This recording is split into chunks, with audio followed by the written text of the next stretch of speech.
পূজ্যপাদ স্বামী ভূতেশানন্দজি আমাদের সামনে বললেন শুদ্ধ ভক্তির লক্ষণ ও তার প্রাপ্তির উপায়। তিনি বলছেন, বিশ্বরূপ দর্শনকালে ভগবান শ্রীকৃষ্ণ অর্জুনকে যেমন বলেছেন, আমি এখন এই সংসারকে ধ্বংস করবার জন্য এসেছি, সেই ধ্বংসকে চোখের সামনে দেখে অর্জুনও সন্ত্রস্ত। বললেন, আমি আর সহ্য করতে পারছি না, এই রূপ তুমি সংবরণ করো।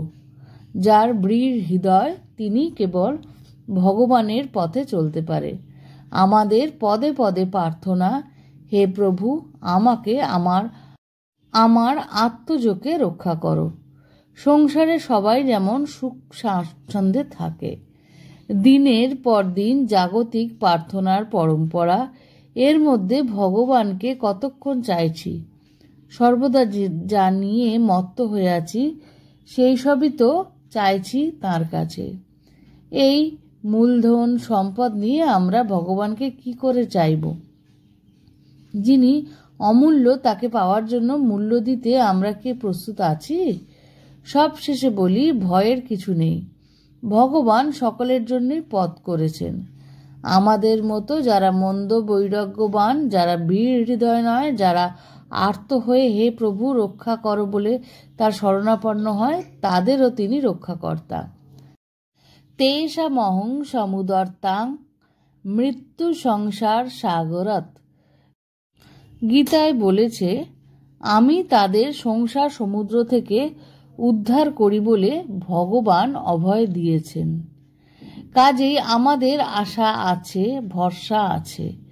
তবে মনে রাখতে হবে, পথটি বড় দুর্গম। বন্ধুর নানা উত্থান পতন আছে, সেসবের মধ্যে দিয়ে যেতে হবে। যতবারই আসুক, আমাদের দুঃখ কষ্ট যতই হোক, সব সহ্য করে ওই পথে এগোতে হবে।